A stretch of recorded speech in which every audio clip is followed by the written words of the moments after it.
Hello and welcome to Email Marketing video course. In this chapter, I'm going to talk about how to install a sign-up form on your website.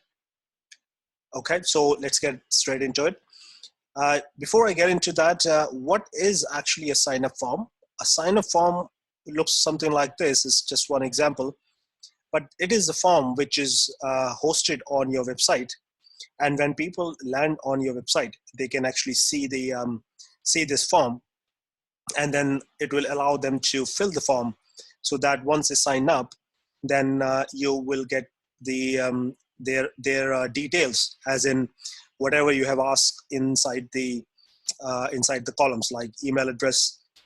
You can ask them for their name, usually name, email address, or sometimes it's a phone number. Okay, but when they sign up, when they click sign up, or when they click this button, submit button, then what happens? The email marketing, or the sign up form you have created, and you have used the tool, that sign up details goes to that tool, inside the tool, and then you can access that particular details, and then you can send emails in bulk, and you can send emails for various reasons. Okay, so I'm going to show you how to first create a sign up form using getresponse.com, and how you can actually install that on your WordPress site. Okay, so when you get into, so I'm using this getresponse.com. It's a free account for 30 days. And once you get inside, it's quite actually super easy to find different features. It comes right on the top. And it's very easy to create the sign up forms and to install them on your website as well. Okay, so once you log in, what you need to do is you need to go to forms. In this particular, you need to click that, and once you click that, then you will land up onto this page, forms, and then create form. Once you get into the create form, you will actually see tons of different type of forms and styles and the sizes and everything. You can change any of the size and any of the style if you want. You can actually also have any format, like you can have a wide column, you can have a max column, or you can have a square column.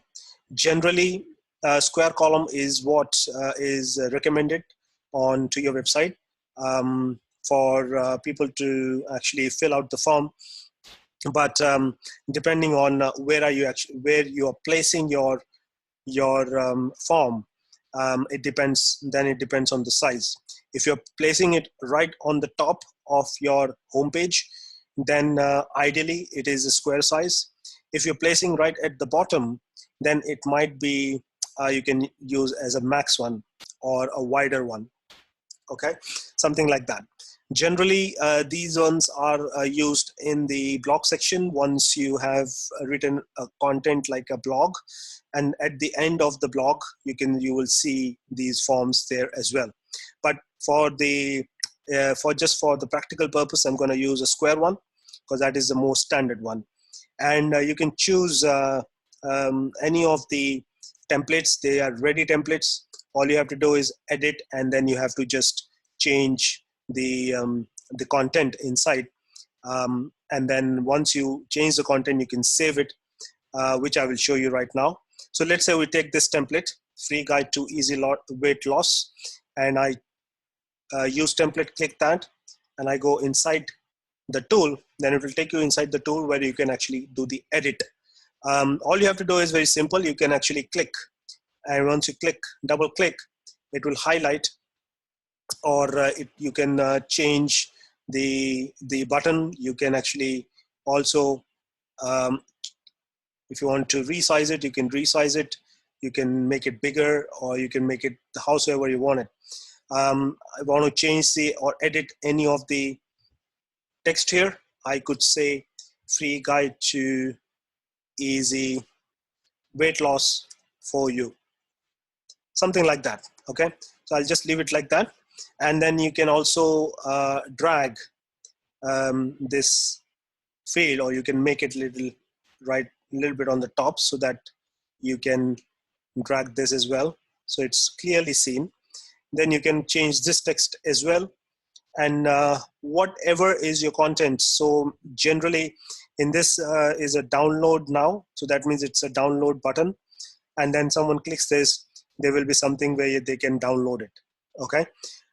However, this is the front end of the form. That means they will see that once they click this button, you can actually also have a thank you page. That means it will, once they click, it will rotate, and then it will then show the readers, it will show them this message. So enjoy reading the guide, or something like that. You can easily put the text here.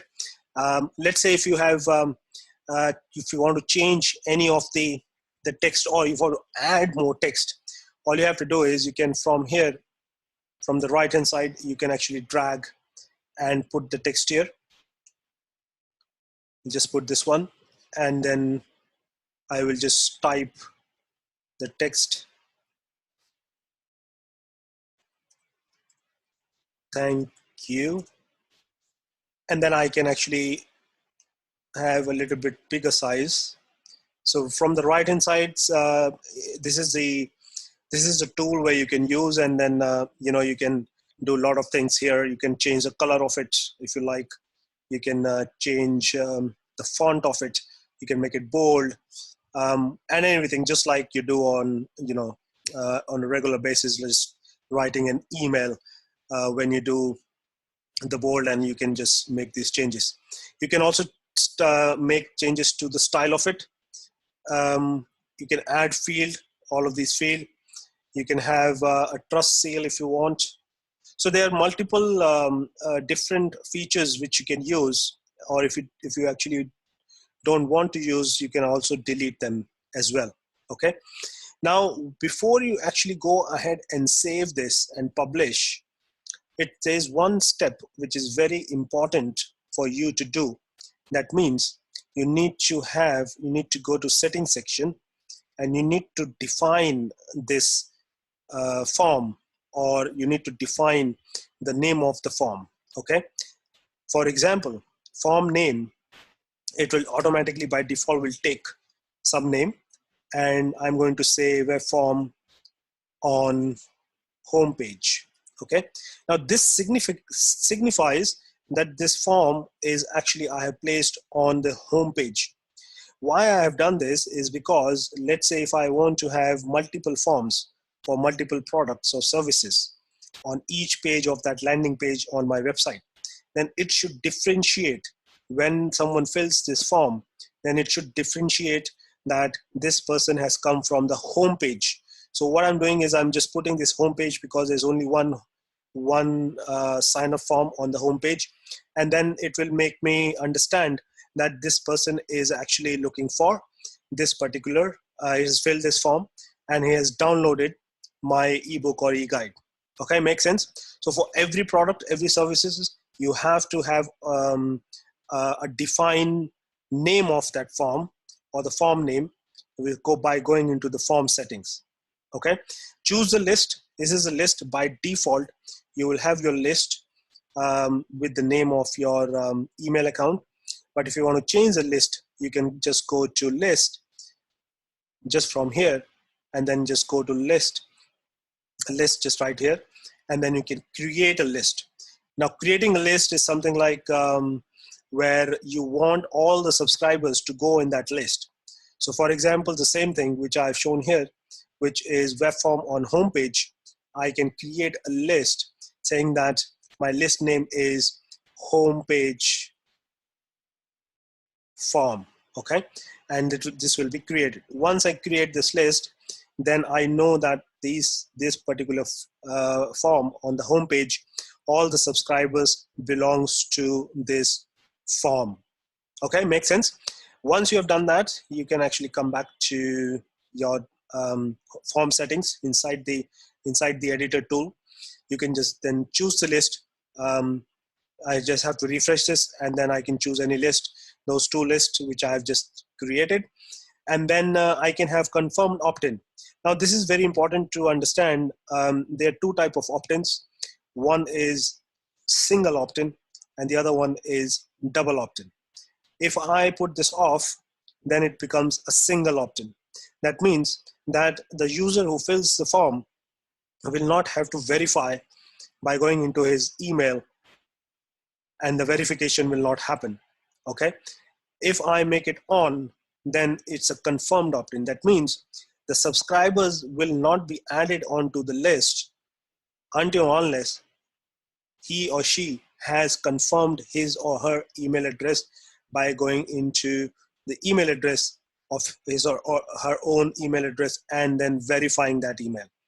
The reason we do that is there are multiple reasons, but the most important significant reason is that if a lot of people will just put the any junk email just to get the get just to get the download or the the the feature to happen, but if you do it confirmed opt-in, then they will not be added onto the list, and they will not get whatever they have.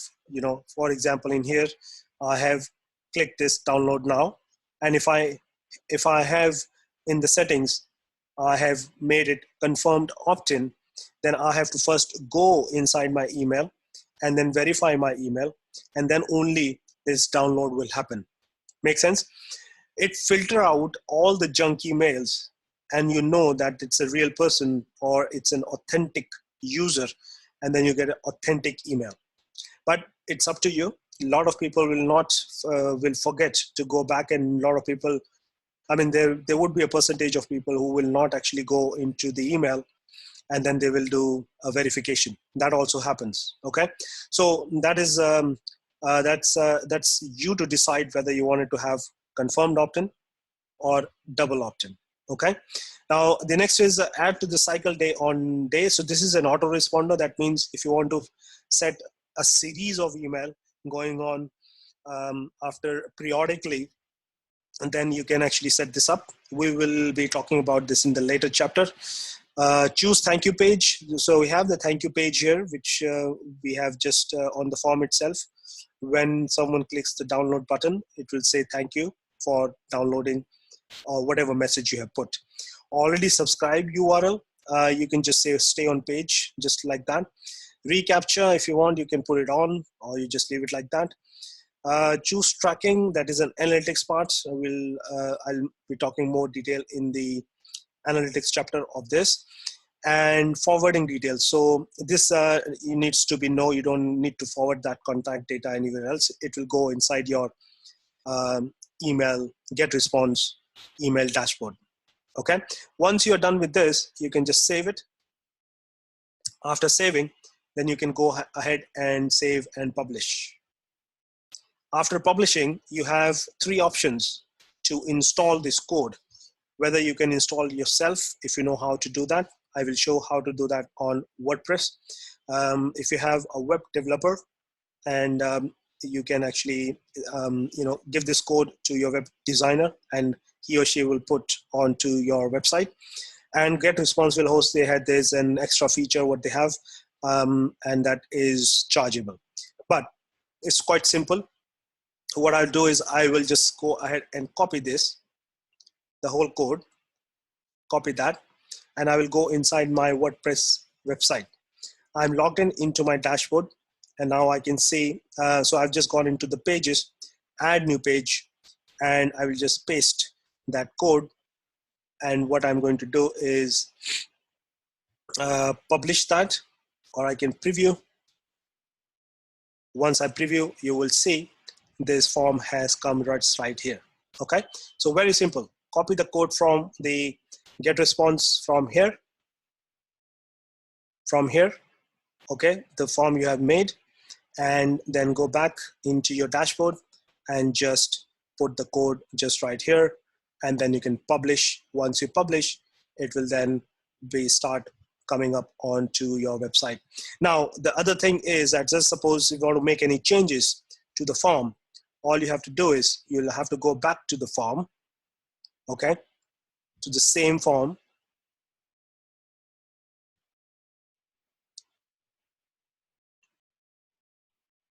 Okay, so I'll just go back to the same form. manage forms, and whatever changes I make, I don't have to create another form. I will just go ahead and then make the changes to the same form. And what will happen, all the changes what I make on the form, it will become live on my website as well. So for example, I want to, let's say, free, instead of free guide, I want to say free ebook to easy weight loss, and then I'm going to go and save. Okay, once I save it, I go back to my website, and then if I refresh, it will come free ebook just right here. Okay, so you don't have to create another form. All you have to do is the same form. You can just make change and then just save. You don't have to publish because it's already been published. All right, so that's how you will install a sign up form onto your WordPress site, and that's how you will create a form. Just remember the parameters what I've spoken about: confirmed opt-in, single opt-in, and then obviously creating a list before you actually create the form and publish it. Okay, that is it for this chapter. I'm going to talk to you in detail in the next one. Take care. Bye for now.